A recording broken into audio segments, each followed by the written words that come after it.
Olá, eu sou a Filipa Silva e este é o podcast de Mães Imperfeitas, um espaço onde se partilha o que não se partilha, onde falamos sem culpa e sem tabus, onde nos apoiamos, transformamos e curamos, porque a nossa história nunca é só nossa, tal como a nossa cura. Olá, sejam muito bem-vindos e bem-vindas a mais um episódio do podcast de Mães Imperfeitas. E hoje eu estou muito feliz porque tenho aqui uma pessoa muito especial ao meu lado, o Eduardo Reis Turgal. O Eduardo é coach especializado em relacionamentos. Tem um instituto Enya Coaching, que foi onde eu comecei a minha jornada pelo coach transformacional. E ele já nos vai apresentar mais, mas eu queria dizer aqui, aproveitar, Eduardo, que estamos aqui, já disse isto num live, mas és alguém que marca muito o meu caminho, porque quando eu descobri o Instituto, eu estava numa fase de muita transformação na minha vida, estava à busca de algo que me fizesse sentido para o trabalho que eu queria mesmo fazer. E foi contigo que eu descobri o coach transformacional, que me fez, com o método 9 passos, todo o sentido para o meu trabalho, e ainda mais que me apresentaste o Enneagrama, que para mim tem sido a minha paixão de vida, tem sido a minha busca, tem sido o Enneagrama. Então muito obrigada por estares aqui, por aceitares vir aqui mais... É um prazer, é um prazer. Ia dizer mais uma vez, mas não, na outra vez foi em live, portanto desta vez foi mesmo vires aqui. Obrigada por te disponibilizares a esta conversa e estou muito curiosa por saber da nossa conversa, do que é que nos vai reservar, porque além de falarmos de relacionamentos e tudo, também vou falar da tua parte de pai, não é? Ai, que bom. Como é que é? Mais imperfeito, e pensei, se calhar enganei-me no podcast. Exato. Mas sabes, tem sido muito interessante porque tenho trazido muitos homens e eu adoro trazer, eu sinto que é cada vez mais importante integrar, porque não há uma mãe imperfeita sem um pai, se esteja presente ou não, há sempre um pai, e eu sinto muito importante trazer o outro lado, de haver esta junção entre os dois polos e entre as duas perspectivas. E é incrível, porque eu não sei se os episódios com os homens não têm mais visualizações do que as mulheres. Faz sentido, não é? Porque as mulheres têm que ouvir um pouco mais o que é que os homens têm a pensar sobre isso. Há uma temática que eu acho que é logo de base muito interessante, não sei se posso começar já aqui. Podes começar já. Que é a importância do homem na parentalidade é uma espécie de autorização da mulher. Portanto, esse é um tema que é muito interessante, as mulheres e os homens estarem na mesma página do ponto de vista daquilo que é a parentalidade, porque de facto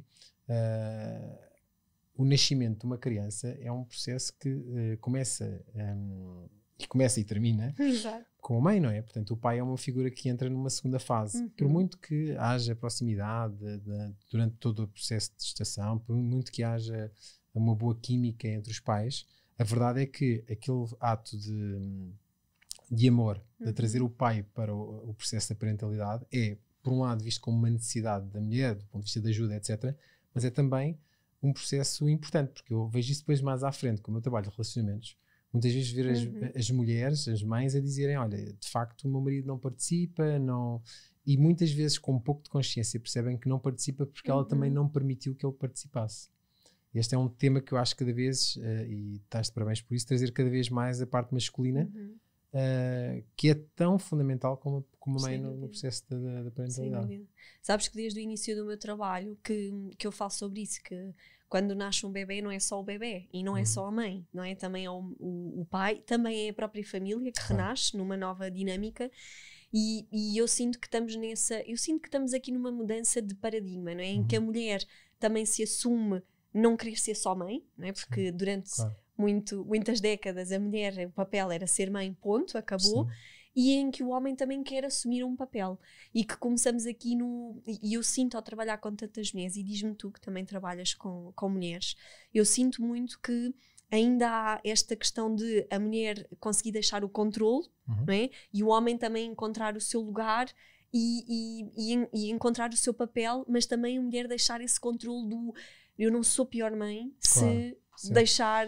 Não, antes pelo contrário, é o que eu estava a dizer, ou seja, acho que é um ato de amor, de facto, essa partilha, e é um ato de amor que no final quem ganha de facto é a criança, porque nós precisamos muito, como crianças, de haver a parte masculina e a parte feminina no processo de educação, do processo de amoroso, mais do que a educação, o processo amoroso.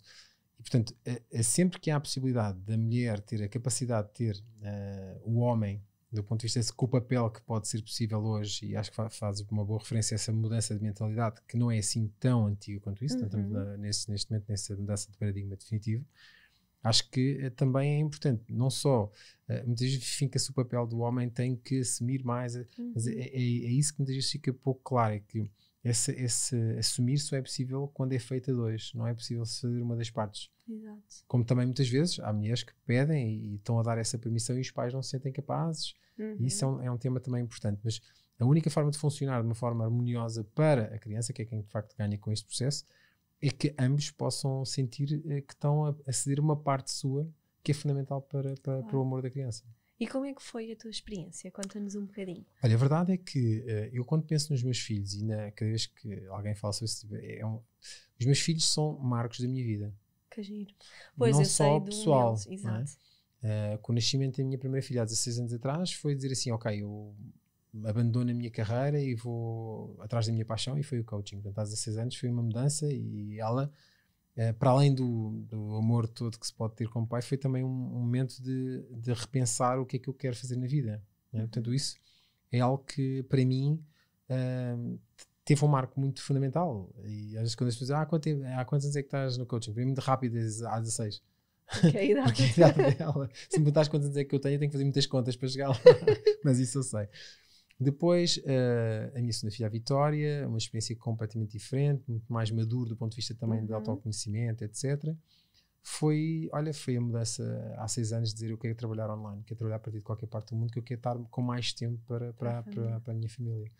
Porque se o coaching me deu no primeiro momento esta viragem de olhar para o mundo de dentro para fora, a Vitória trouxe-me essa perspectiva de sim, mas e agora dentro como é que é? Ou seja, como é que eu vou olhar para dentro do ponto de vista daquilo que é a família, os laços e o tempo para estar em casa, não é? Eu vivi em quarentena há 6 anos. Exato. Muito o meu trabalho, não exclusivamente, mas foi todo um processo, mas foi a decisão, ou seja, ali houve a decisão de dizer assim, ok, eu daqui para a frente eu quero estar a escolher onde é que eu quero trabalhar em qualquer parte do mundo.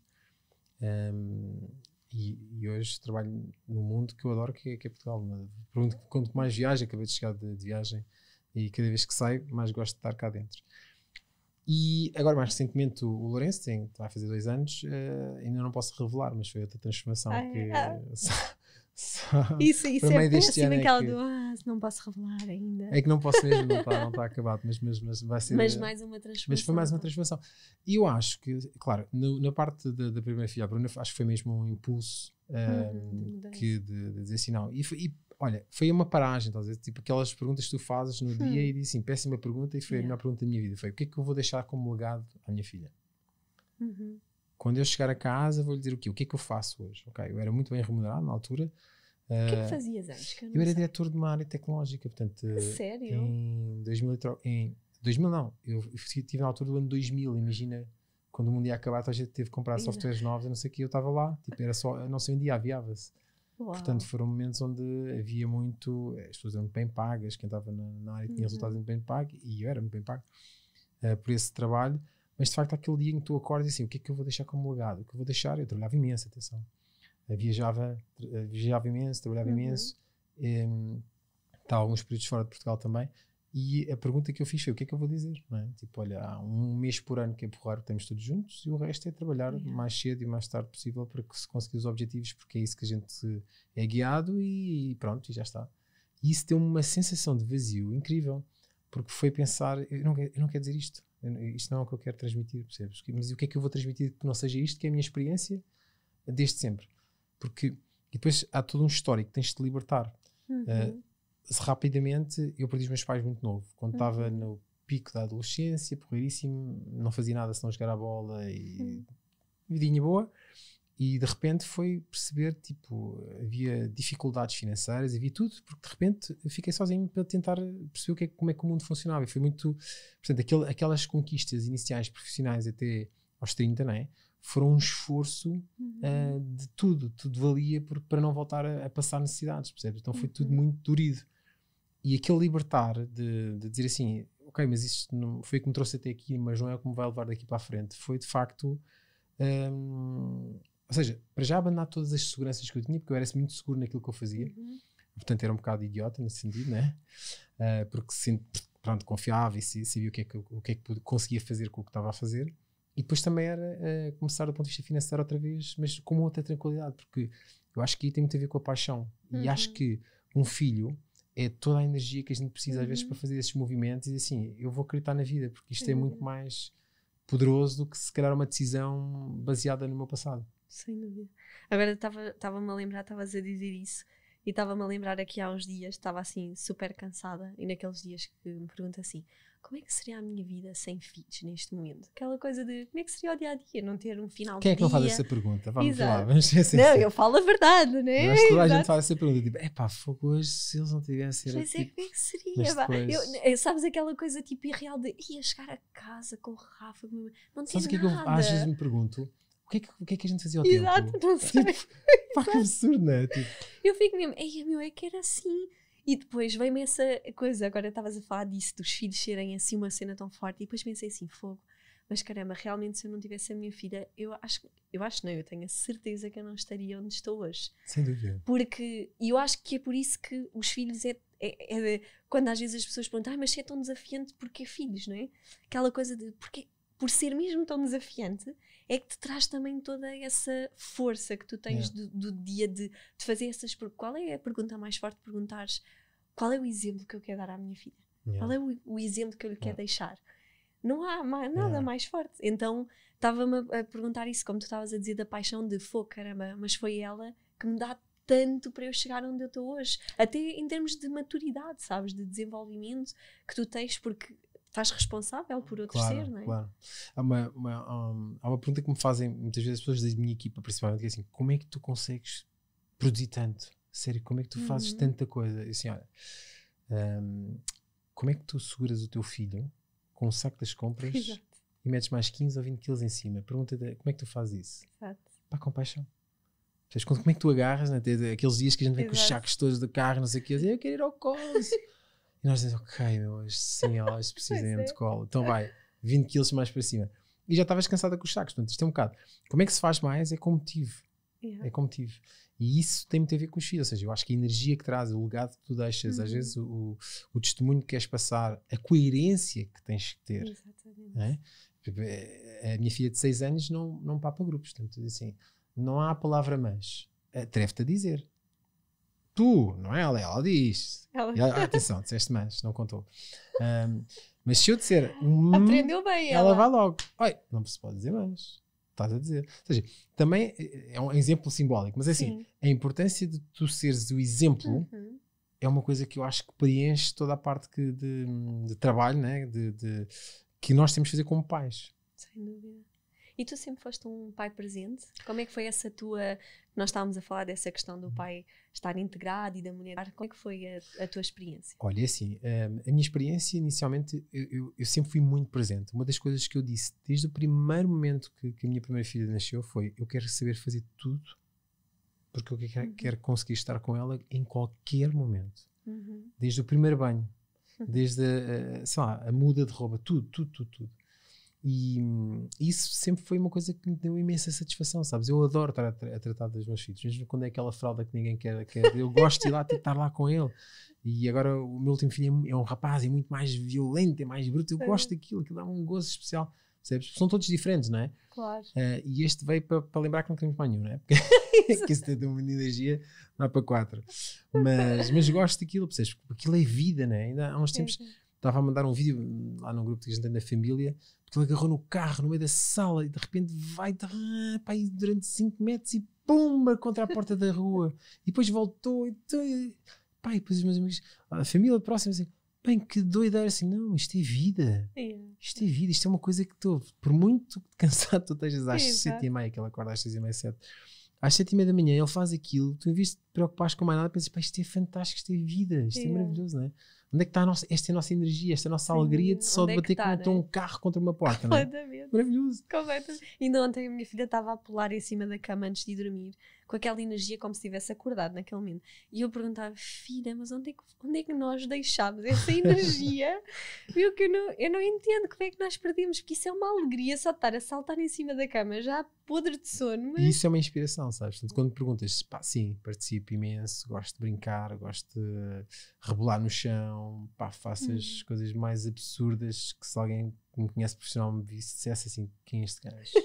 Basicamente. Porque de facto eu sou muito criança e aproveito-me deles para ser criança nas brincadeiras, nas coisas mais elementares gosto, porque de facto é isso que tu dizes, ou seja, é um reviver uma criança que nós temos. Exatamente. E quando está viva é maravilhoso. Sem dúvida. E como é que neste momento, agora que estamos a viver um momento real, não é? Que já és pai de 3 filhos, como é que tu olhas para essa tua jornada de ser pai e o que é que tu sentes que em termos de pessoa também, porque falaste muito de marcos também de profissionais, em termos de pessoa, como é que tu sentes que te foi transformando ao longo do tempo? É tudo, é assim, não só os receios que a gente tem, não é? Que a gente ganha consciência de pequenos receios que a gente tem sobre eles, a ternura que reconquistamos porque temos ali alguém que de facto que está ali connosco para nós, ou seja, é algo que do ponto de vista humano eu acho que é uma experiência incrível. Eu gosto particularmente de aprender com tudo o que acontece com eles. Sejam coisas que às vezes nos irritam, não é? E é bom pensar assim, ok, espera lá, mas porquê que isto me está a irritar tanto? Qual é a parte minha que reage a esta tentação, este confronto? Como partes amorosas quase que me deixam, pá, de uma forma quase com uma lágrima no olho, a pensar, porquê que isto me tocou, não é? Porquê que o que é que isto em mim me traz? Que infância, que lembranças minhas da infância que eu tenho? Eu, também devido à história de vida que tive, eu tive um apagão, percebes? Houve ali muitas coisas da minha tipo, tenho que me tornar adulto rápido, então perdi ali muito da minha infância e eles fazem-me recordar às vezes inconscientemente, por isso é que eu fico muito sentido às vezes com pequenas coisas que eu nem sei muito bem de onde é que vêm, porque estão apagadas, mas que fazem reviver, percebes? Isso é maravilhoso, eu acho que é uma sensação que mais nada na vida pode fazer. E portanto tenho crescido imenso com eles. Sem dúvida, e tu estavas a falar disso, todos os processos que eu faço com mães, não há como não ir lá atrás, não é? Sim. Os filhos são uma oportunidade de nós curarmos muitas coisas que já vêm de trás, porque não há como tu não ires ao filho que foste, aos teus pais, não é? Porque tudo veio daí, e eu sinto que, e por isso muito eu comecei este meu trabalho, sabes? Porque eu acho que às vezes perdem oportunidades maravilhosas de te transcenderes, de te elevares, ao não olhar para a transformação que é ter um filho, ou não aceitar que não vais mais ser o mesmo, não é? Que as coisas não são simplesmente ter um filho e é tudo maravilhoso. Sabes que eu acho que essa parte de ter um filho, ou seja, Exato. aquele momento acho que há uma parte nossa que reacende, não é? Se permitirmos, como é óbvio. Exatamente. Não é? Se permitirmos. Porque também acontece muitas vezes as pessoas terem tendência inconscientemente a estar sempre a repetir o mesmo padrão. Um avô, o meu pai, mas por outro lado é uma enorme oportunidade, porque de facto há aqui um reacender de uma chama nossa de criança que passou a fazer sentido, não é? Passou a ter um significado especial. E por isso é que eu defendo muito que, até porque o nascimento é onde tudo começa, não é? E essa importância de nós podermos olhar mais, porque antes a maternidade em comunidades mais tradicionais sempre foi vista como algo muito sagrado, não é? Como algo muito de um ritual, não é? Um ritual de transcender. Então eu sinto muito que nós também precisamos de resgatar isso, porque são oportunidades incríveis e às vezes as pessoas também não se permitem, porque existe toda esta exigência por trás de que tens de continuar a mesma profissional, o mesmo profissional, a mesma pessoa, e não há oportunidade da pessoa também se poder olhar, não é? Se poder perceber o que é que está a acontecer ali. Claro que não é só no início, porque ter filhos é a vida toda. Essa é outra questão interessante, se tu pensares, porque assim, muitas vezes, hoje em dia, cada vez mais, as pessoas estão habituadas a coisas que se consomem rápido, não é? Tipo, está feito, está acabado, estamos resolvidos. E também por aí, o filho é um compromisso para a vida, portanto, é algo que tu dizes assim, este compromisso não é um compromisso que eu tenha pausas, não é? Este é um compromisso que eu tenho o resto da minha vida. O que é interessante também, porque vai buscar uma parte nossa também de disciplina, de aceitarmos também às vezes as dificuldades, que muitas vezes nós, e é às vezes uma comparação interessante, que na vida muitas vezes não conseguimos fazer certos sacrifícios ou aceitar certas dificuldades, e por outro lado, quando se compara com aquilo que nós fazemos hoje por um filho, isso ou seja, fizemos muito mais. E é interessante pensar que pode ser um exemplo muito importante. Sem dúvida. Então, e agora abrindo aqui a parte dos relacionamentos, já que és especialista nessa área, como é que tu vias, porque eu tenho a minha opinião, não é? Mas como é que tu vias as transformações de uma relação quando se tem filhos? Assim, um filho é a maior crise possível que pode haver dentro de uma relação. Obrigada.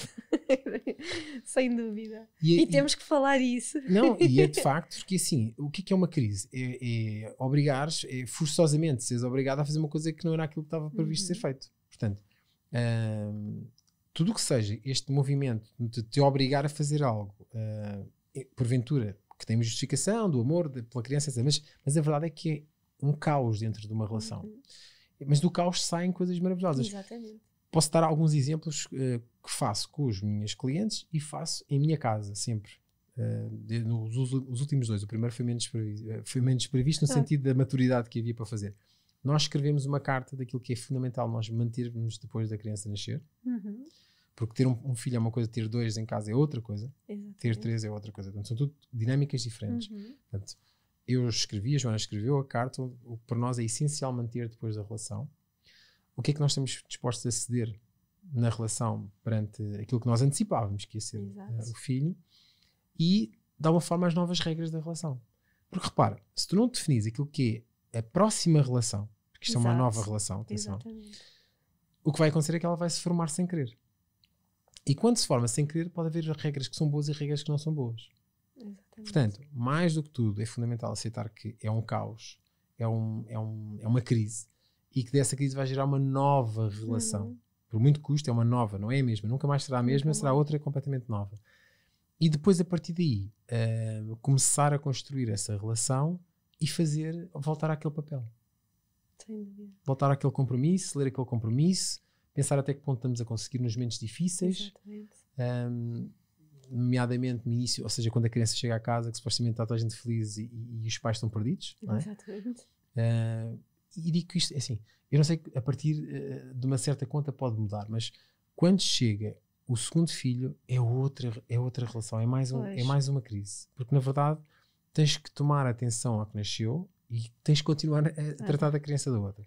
E, portanto, quando vão três, vem outra, que há uma dinâmica que já existia e agora vem um terceiro para criar. Ou seja, tudo isto tem que ser pensado, sentido, idealizado e depois avaliado. Exato. Porque senão o risco que se corre é a relação, e a relação vem primeiro que eles. Isto é uma coisa difícil, eu não sei se é o canal certo, mas a relação está sempre à frente das crianças. Isto é um bocado doloroso, que algumas pessoas não gostam de ouvir esta parte.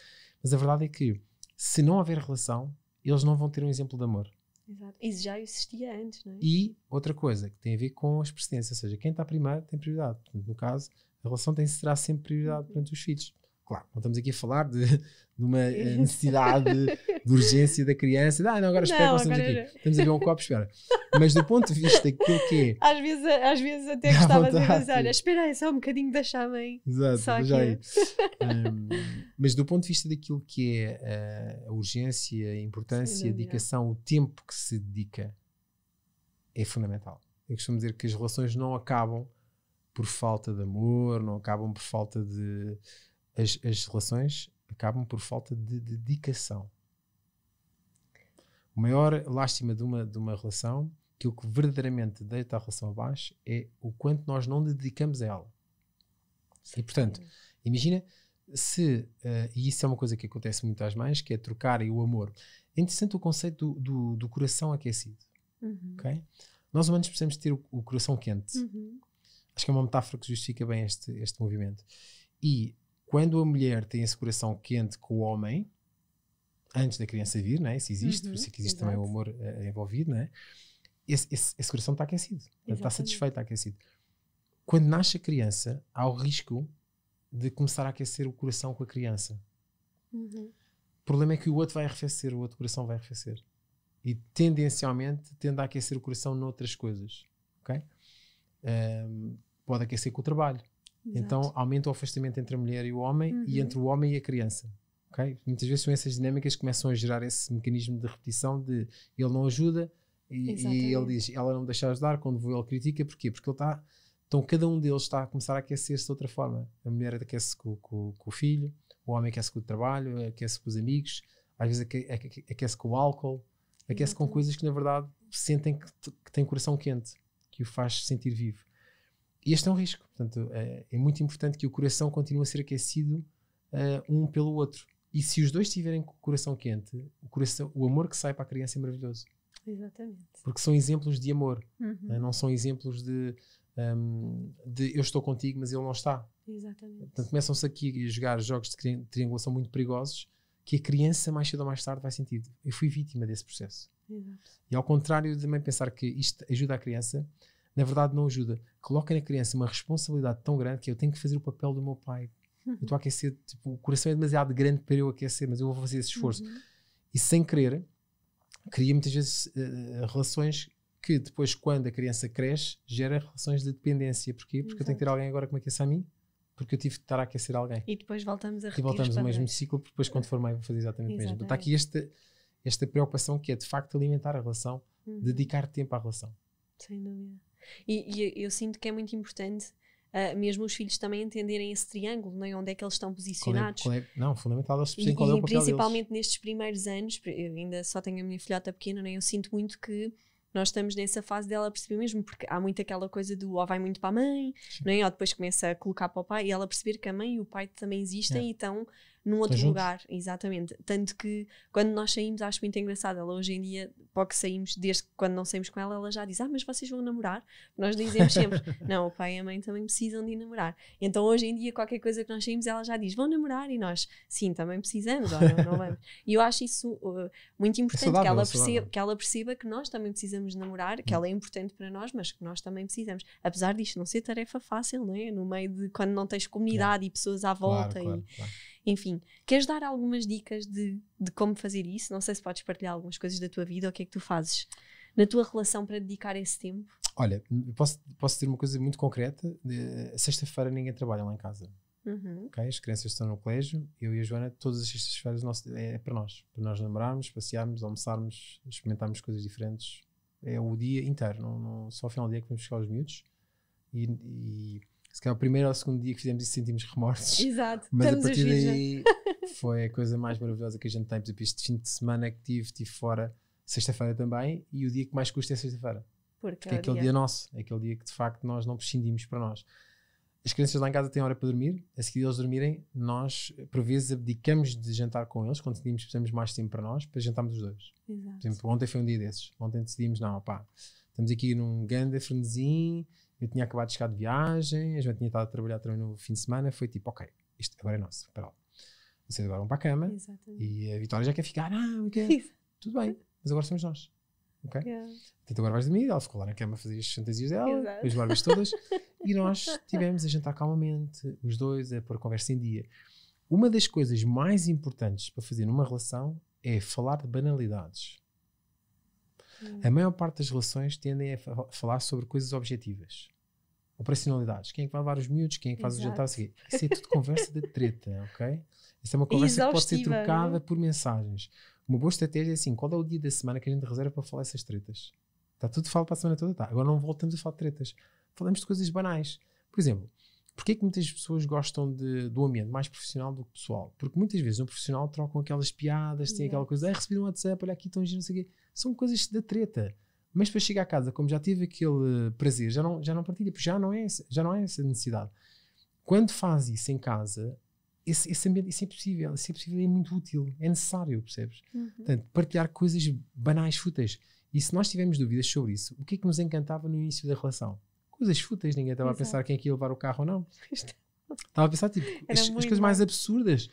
Por isso é que havia horas e horas que não paravam e as pessoas continuavam a falar, porque de facto essas coisas absurdas são aquelas que nós temos com as pessoas que nós mais gostamos. Não falamos com uma pessoa no meio da rua, olha, vou-te contar uma coisa fútil. Exato. E isso é mesmo muito importante, porque muitas das vezes ouço, até das pessoas com que eu trabalho, não é? Que muitas das vezes quando as relações chegam a determinado ponto, depois começas a ouvir aquelas coisas do porque tu não eras assim quando eu te conheci. Claro, não havia. Sim, o quanto é que trabalhamos sobre isso no dia-a-dia, é importante revitalizar isso.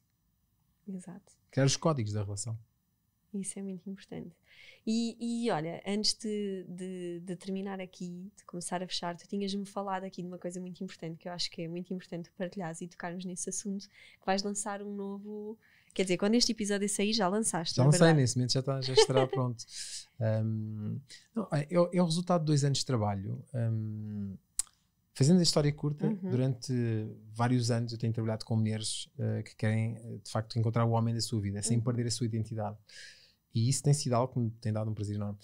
Os últimos 2 anos, há sempre alguém que marca, né? Há sempre alguém que te faz uma pergunta e assim, olha, eu transformo, mas o problema é que ele não quer.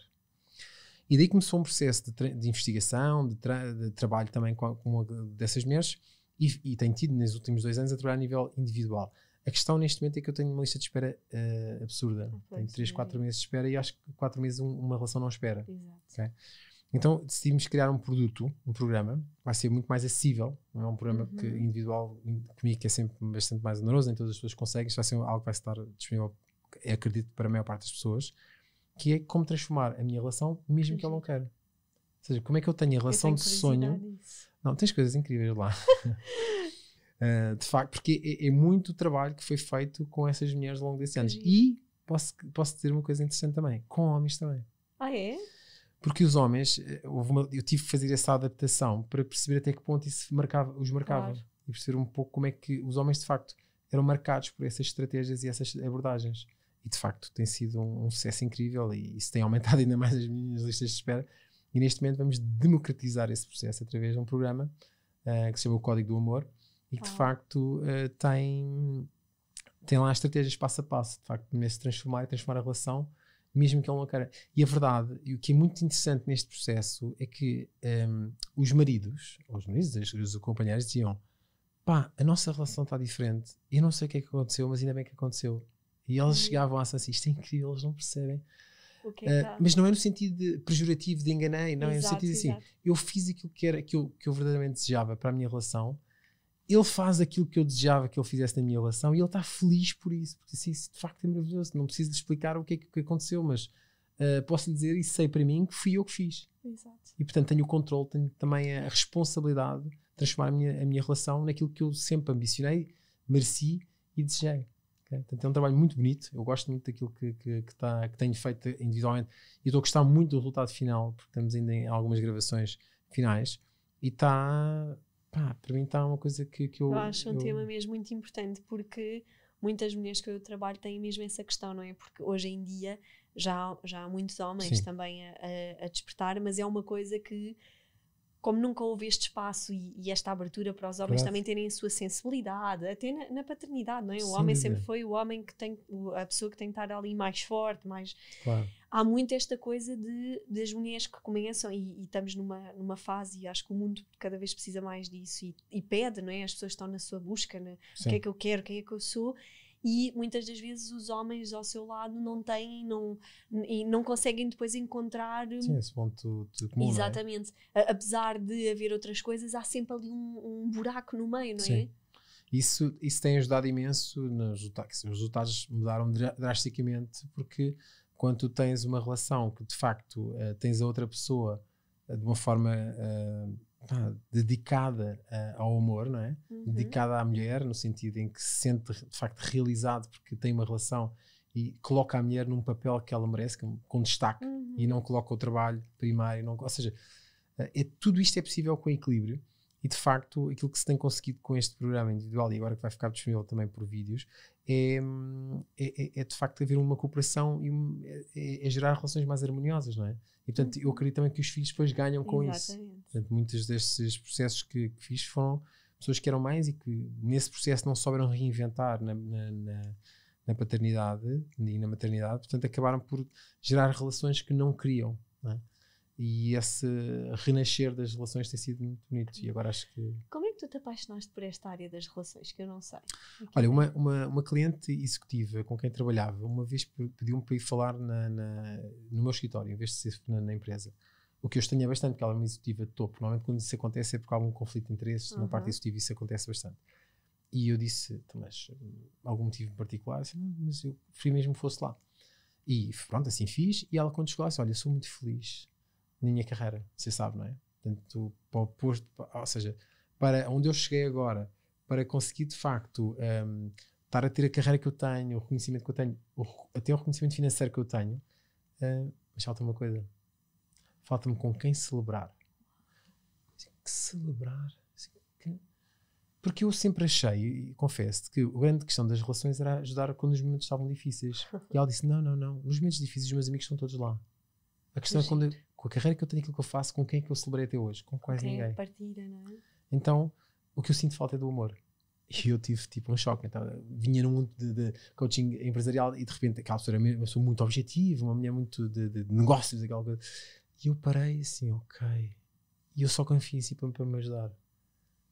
E assim, ok, só confio em mim para me ajudar. E assim, dei-me 2 dias para pensar. Foi porque eu cheguei a casa, caramba, temos os 9 passos, tudo bem, mas então os 9 passos, e fui estudar os 9 passos aplicados. E depois a partir daí comecei a aplicar com ela. E é uma coisa que eu te vou dizer. Eu já transformei muitas empresas, já dei muito dinheiro às empresas. E sei o dinheiro que dei porque as transformações que foram feitas. E foi reconhecido por isso. Mas a empresa é uma coisa muito abstrata, sabes?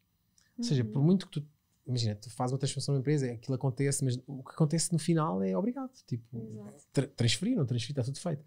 Mas transformar a vida de uma pessoa numa relação é algo que não tem valor. E eu percebi isso com essa cliente. Porque ainda que ela fosse uma pessoa que tinha trabalhado, já tinha alguns projetos interessantes lá na empresa, ela disse, nunca mais vou esquecer este processo. Porque este processo transformou a minha vida. Não foi o meu negócio. O meu negócio hoje está bem, amanhã não está, depois convidamos outro, porque a gente gosta de trocar de profissionais para não ter vícios. Mas isto não. E então a retribuição não é incomparável. Porque uma empresa é uma entidade, uma pessoa é uma vida, percebes? Para mim foi esse shift que mudou e aí comecei faseadamente a largar as empresas e a começar exclusivamente na parte dos relacionamentos. E sentes que isso também transformou a tua própria relação? Sem dúvida, porque assim, eu digo, às vezes brinco com clientes assim, não sei quem é que pagava hoje, você ou eu. Porque tu aprendes tanto, não é? Com as dúvidas, com as questões, com a partilha, perceber o que é que está por detrás, não é? Os homens, eu gosto também de trabalhar homens, ainda que a maior parte dos meus clientes são mulheres. E gosto mais de trabalhar mulheres, confesso. Mas a questão do homem é interessante para perceber o outro lado, estás a ver? Ou seja, o quanto as mulheres não fazem a mínima ideia o que é que vai na cabeça dos homens. Uma coisa é eu pensar, eu, Eduardo, outra coisa é ouvir, verbalizar. Ainda a semana passada tinha um homem que se ria a gargalhar assim, isso é tão verdade, mas elas não percebem assim. Você não sabe o quanto ela diz isso sozinha em casa. Ela diz exatamente o mesmo. Portanto, é uma questão de aproximar as pessoas e acho que isso também me ajudou a aproximar de mim e da minha relação. Olha, para irmos terminando, eu lembro-me uma vez, ficou-me registado, e aqui até para ficar aqui também nas pessoas, porque eu sinto que o tema relacionamentos é um tema muito importante, como tu estás a dizer, e que transforma vidas, ainda mais nas fases que temos vivido, que as pessoas foram para confinamento e depararam-se com muitas questões que no dia-a-dia acabavam por não separar tanto relacionamento conjugal, como com os filhos, não é? Como a dinâmica toda faz-te pensar. Eu lembro uma vez, acho que foi no Secret Code que eu fiz contigo, que tu disseste uns pilares das relações, assim uma coisa qualquer, que eu lembro-me perfeitamente que tu falaste até da intimidade, da ligação, que lembra-me isso, que eu lembro-me que isso ficou-me na altura, eu escrevi, eu tenho lá no caderno, mas agora não me estou a conseguir. Não garanto que esteja na mesma. Igual, exato, podes ter mudado. Assim, olha, para mim a questão da intimidade é muito importante, ok? E já agora junto a intimidade com outra coisa que é conexão. É? Muitos casais muitas vezes falam da questão do clímax, falam do clímax. Assim, olha, não há clímax se não houver as duas coisas, intimidade e conexão. Exato. Ou seja, se eu não tiver a sexualidade sem conexão, sem ligação, não serve de nada, percebes? Não é possível, não é capaz, não queria. A questão muitas vezes de conseguir olhar para outra pessoa e admirá-la.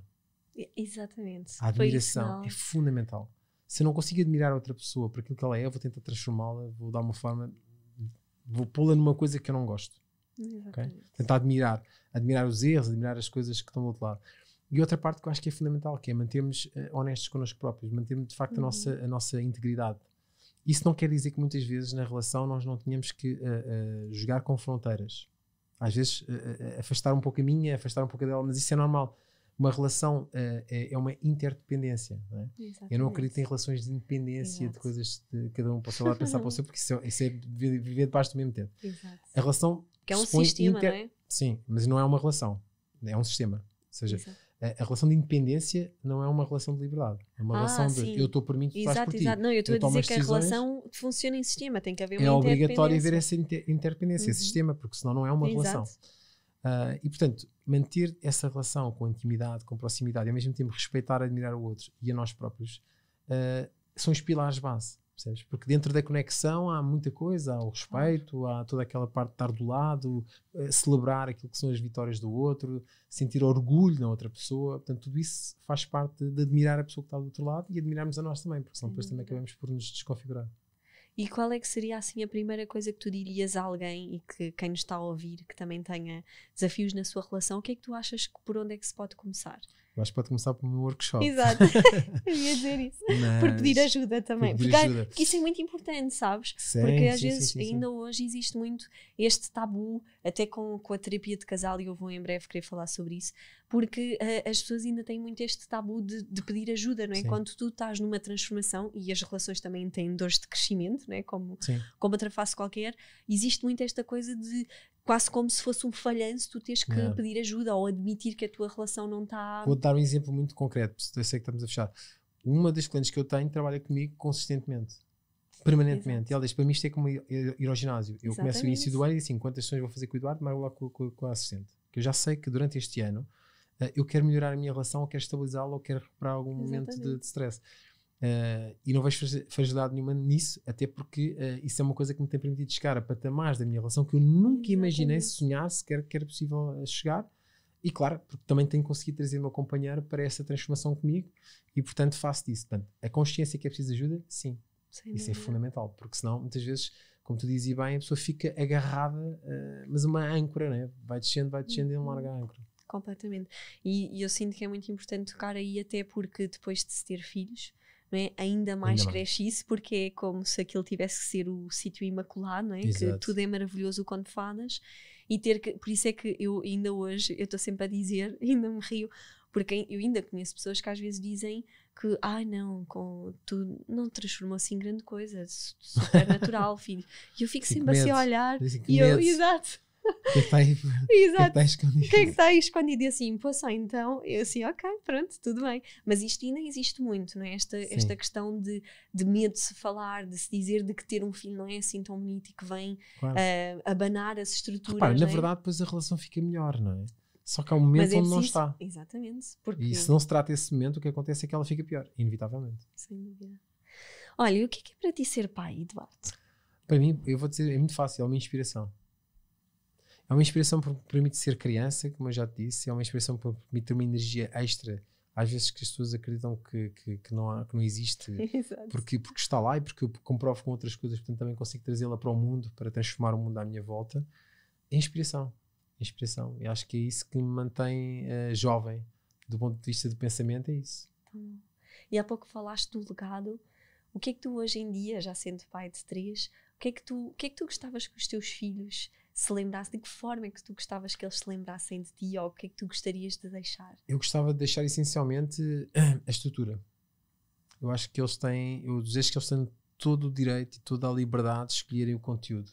Gostava de deixar a estrutura, deixava de gostar o esqueleto, aquilo que essencialmente como é que nós podemos estar na vida, e depois o que eles queiram fazer com a vida, eu estarei sempre ao lado deles a dizer assim, bora lá, seja aqui, seja noutro espaço qualquer. Será muito feliz de eles próprios preencherem um conteúdo e deixarem o esqueleto, que no fundo, se eu olhar para trás, foi isso que eu conquistei. Aquilo que eu tirei dos meus pais numa fase ainda que não tinha nada, nem sabia muito bem o que era a vida, foi isso, foi esqueleto, foi assim, ok, vamos, porque é que me deu, eu lembro-me, assim, quando isso aconteceu, eu subia as escadas e as vizinhas, que eram no centro de Lisboa, portanto, isso é uma coisa muito particular do centro de Lisboa, abriam a porta e assim, ai filho, tu não te metas na droga, ai filho, tu vê lá, e eu pensava assim, como é que é possível, isso nem me passa pela cabeça, e esse nem me passa pela cabeça, acho que tem muito a ver com a estrutura, percebes, o esqueleto. Que o que eu pensei naquele momento foi, eu agora tenho que ir à luta, não tenho que me baixar os braços, não tenho que desistir de nada, tenho que ir à luta. E acho que esse esqueleto eu gostava de os deixar a eles, porque acho que depois a vida é maravilhosa, acho que eles vão conseguir fazer até melhor do que eu, mas deixar-lhes esse esqueleto para poderem sentir livres para preencher, percebes? Para preencher com aquilo que eles acharem que seja o mais importante para deixar o legado para os próximos que vierem. Eu quero deixar os esqueletos só. Olha, Eduardo, obrigada. Obrigado pelo convite. Ficava aqui, eu gosto pouco de conversar, não é? Portanto, para mim, o ter tempo é sempre mais difícil, mas obrigada. Gostei muito também de conhecer outra parte tua, de te conhecer outro lado teu, de trazeres também a tua sabedoria. Queria-te agradecer mais uma vez a tua disponibilidade. Agradeço também o convite. E dizer-te também que estou muito feliz pelo caminho que tens traçado, porque também é um legado da empresa, neste caso, do Instituto, não é? Que é permitir que pessoas boas agarrem projetos e ideias maravilhosas e levem para a frente e transformem pessoas. É verdade. Ainda me lembro de quando iniciámos, ainda me lembro da primeira sessão que foi feita no carro, nós estávamos assim num dia louco, a laneira super pequenina, e de eu ter imensa vergonha de dizer, toda a gente a dizer, faço isto, e eu sou doula, assim, naquele espaço, mas que foi extremamente importante para o meu caminho, sem dúvida. Portanto, obrigada. Obrigado. Por isso deixo aqui essa recomendação. Muita gente me pergunta onde é que eu tirei a formação, onde é que eu comecei. Então que possam ir lá, porque é realmente muito, muito transformador. Não só a própria formação, que também te traz uma grande bagagem para ti, não é? Para mim também foi muito importante na altura em que eu me estava a descobrir, como depois para quem quer seguir esse caminho e poder ajudar. Olha, eu acho que tu dás o esqueleto. Sem dúvida. Se calhar é isso que tu levas para a tua vida. Se calhar. Tu dás sem dúvida o esqueleto, porque agora eu já tenho colocado o meu conteúdo, mas o esqueleto está lá. Bom.